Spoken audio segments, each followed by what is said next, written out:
Hey there everybody, it's Eternal Snowman here.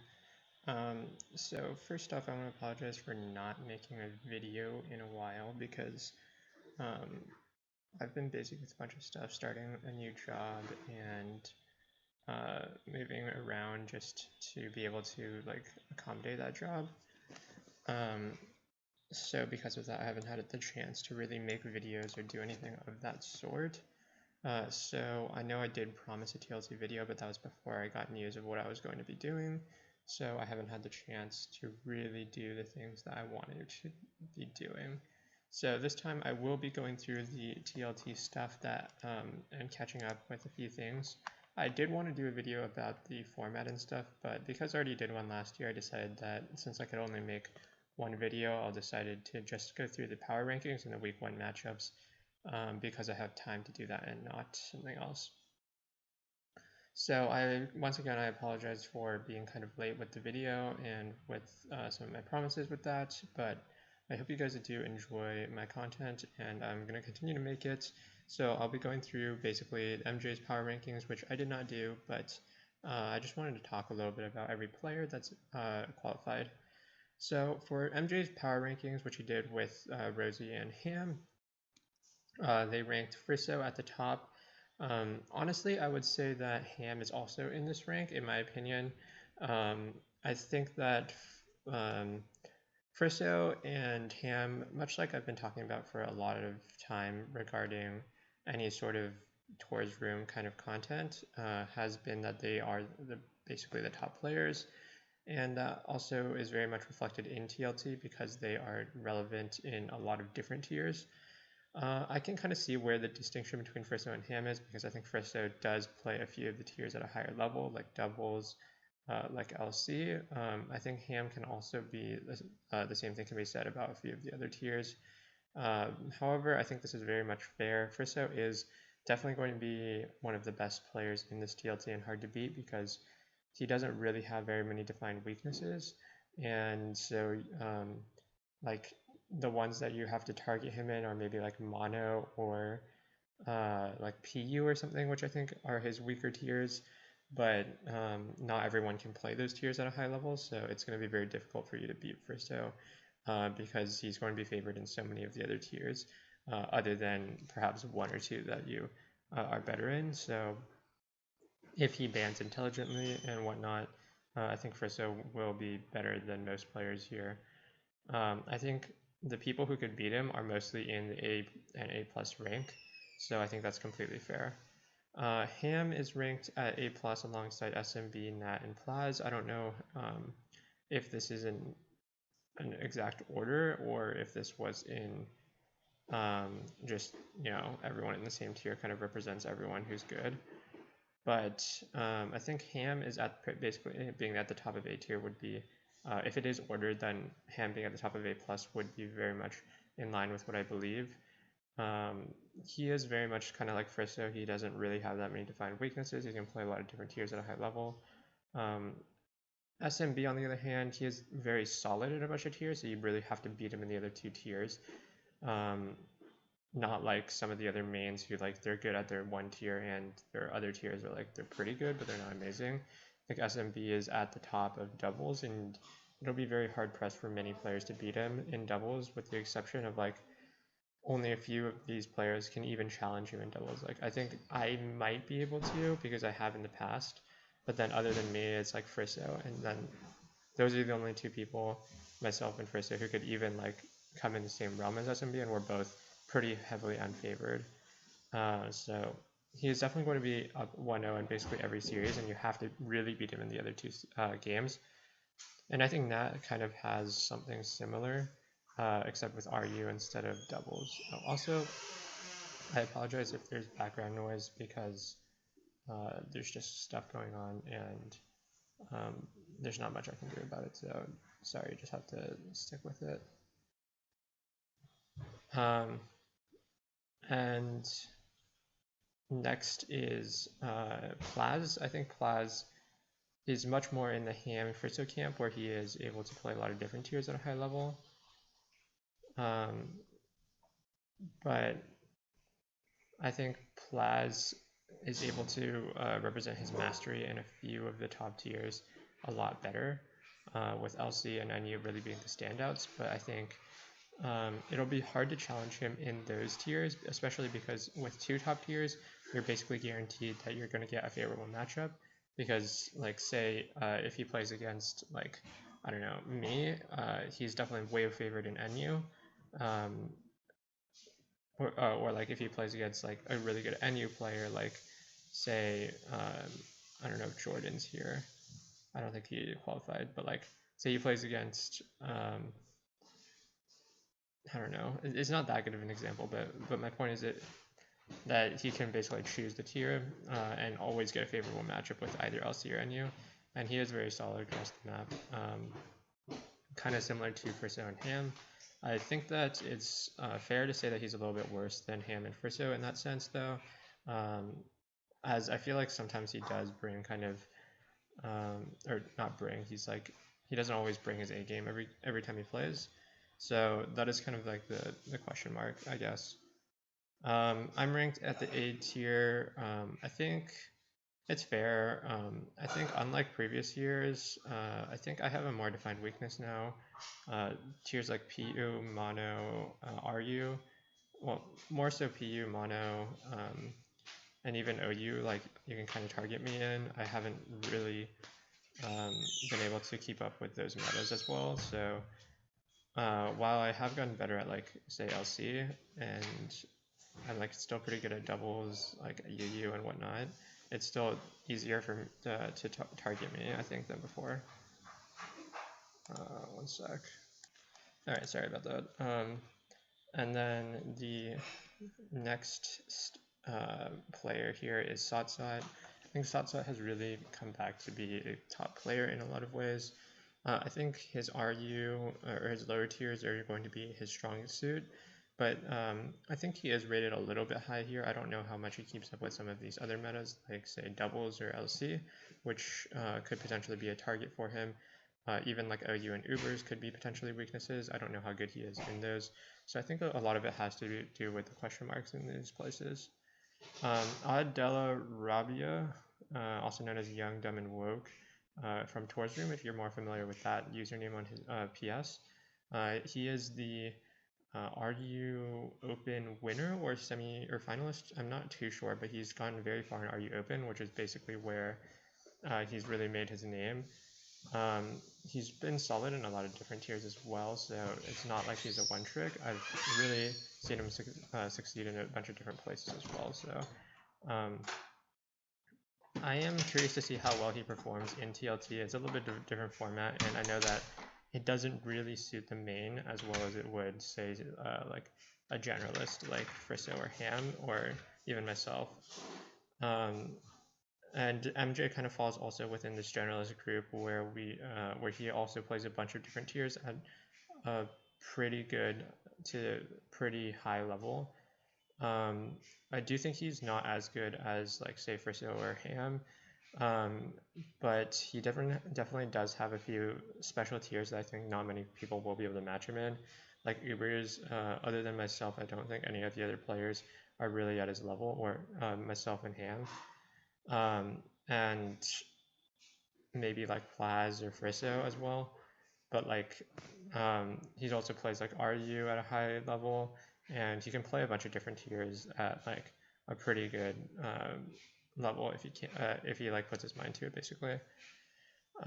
His weaknesses will be there as well, kind of similar to myself. I think that he definitely does have some defined weaknesses in like say LC and doubles.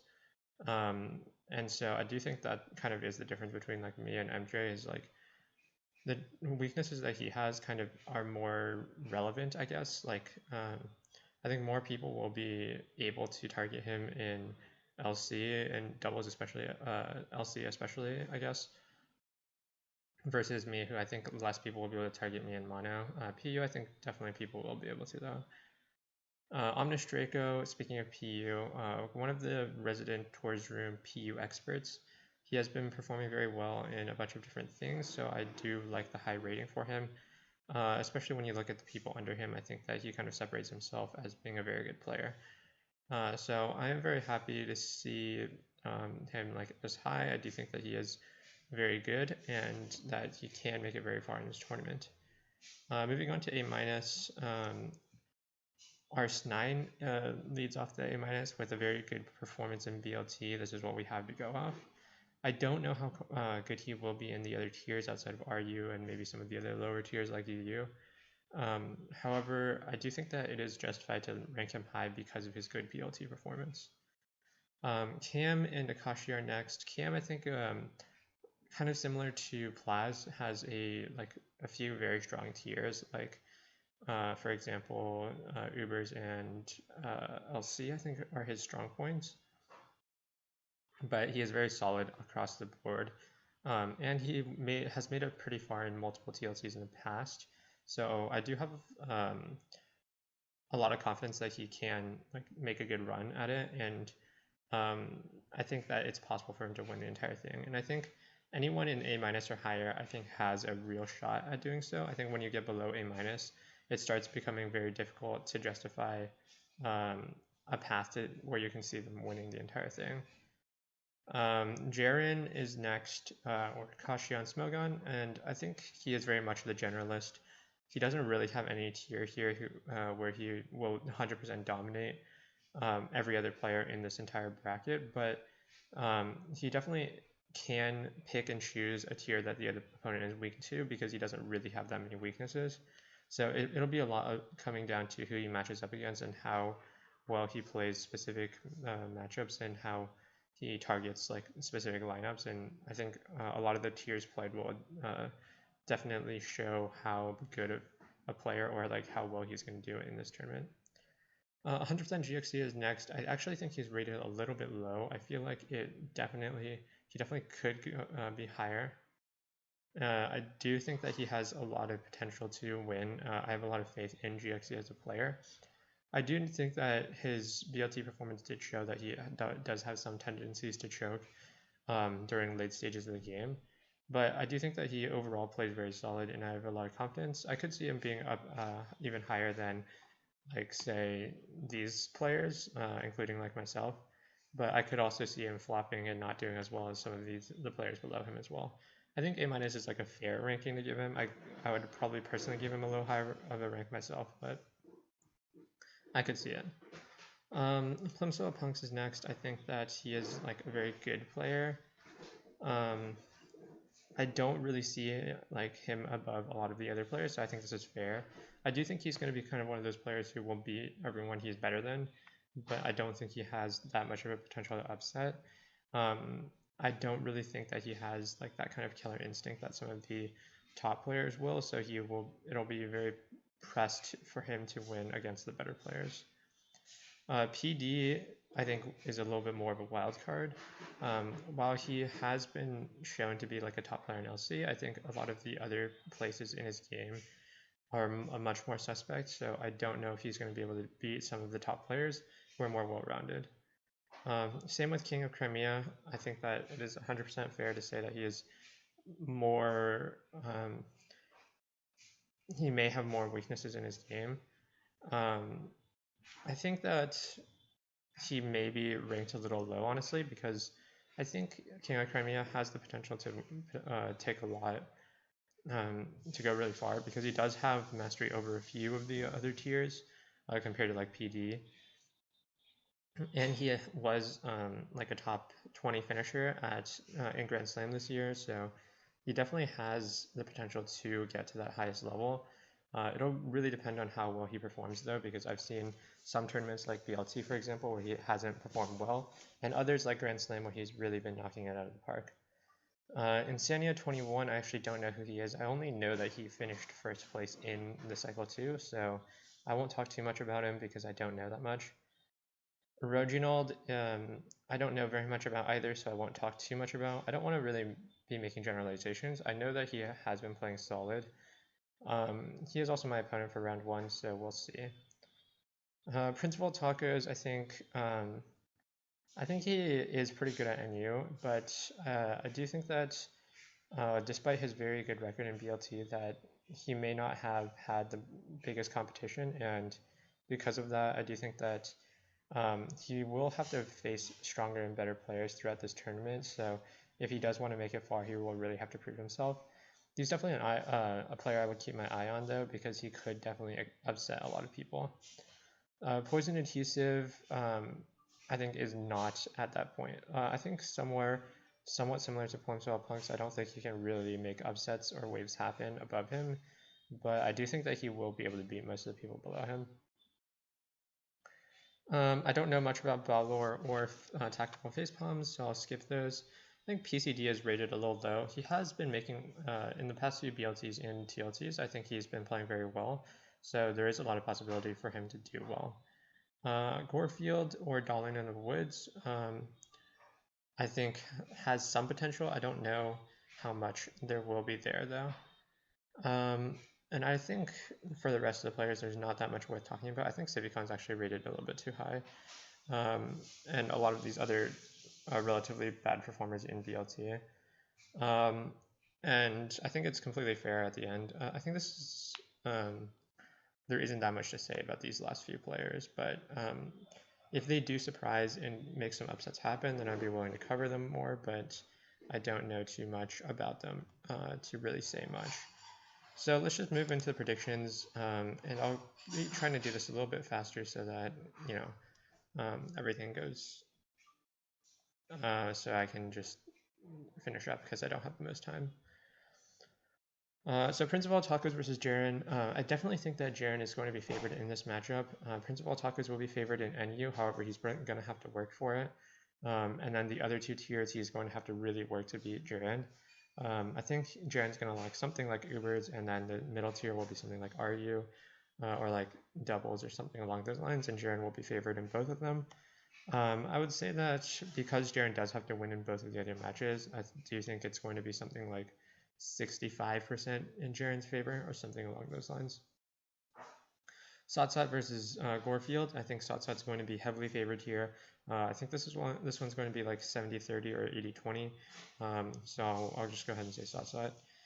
Second one, King of Crimea versus Hangwini. I actually don't know who this is, but he is against King of Crimea. I would say that it will likely be a King of Crimea win, but I don't know enough about the other person to know say much. Similar for Tactical Facepalms here, I think that PCD will be favored for sure. PokeArt versus Insania 21. I don't know much about either of these players, so I'm going to say pass. GXE versus Franklin. I definitely will say GXE is going to be favored here. I think GXE, in my opinion, is better than Arsenine. I think RU will be the tier that Arsenine should be able to take, but GXE will be able to take Ubers, and then the middle tier will be the decider. I think GXE is more solid in other tiers, though, so I'm going to say GXE is going to be favored here. It will be a close series, though, 60-40. Plimsoll Punks versus Plaz. I think Plaz will definitely win this one pretty solidly, and I'll say it's 70-30 in Plaz's favor. Level 100 Blaziken versus Frisso. Frisso is definitely favored here, something like 80-20, maybe even more. SMB versus Lugia Numer. I think SMB is 100% going to take this. This is going to be like a 90-10 matchup or worse. Nat versus Omnis Draco, which is definitely going to be the best matchup of this, either the best or the second best one of this specific round. And I think Omnis Draco versus Nat will definitely be contentious. It will be PU and RU for the respective locks. It'll come down to what I think their like middle tier is. I think that depending on the tier, I don't know how well Nat knows OD, so like if she picks the correct tier, then I think she can become favored. If she doesn't, then I think OD may become favored here. I think it's going to be very close, though. I would say it's 50-50. I don't really see either player really having a huge advantage here. Siphicon versus Poison Adhesive. I think Poison Adhesive is much better, 70-30 here. Cam versus Balor, I once again said that I don't really know Balor too well, so I won't comment. My own matchup versus Reginald, I'll decline to comment. MJ versus Odd Della Rabia. I think this one will be very interesting. Both players were rated in the A tier. I don't really know that much about Odd Della Rabia to really say how good he will be versus MJ. But I'll default go to supporting MJ because I do like him. and for no real other reason. PD versus Surfy Teen. PD is going to be favored here. I think this will be 70-30 in PD's favor. Ham versus Sensei XU. I think this is probably the most one-sided of this round, like 95-5. Either this one or SMB versus Lugia Numer. So sorry for a little bit of the faster video. I do know that I've been a little busy, so I do know that some of my videos may not be as good as I may want them to be. So I hope you guys enjoyed anyway. If you did, leave a like, and I'll have another video for you guys next week, hopefully, but I'll try. I'll see you guys in the next video then, and good luck to everyone in TLT, and we'll be back here for another 32-man round next time.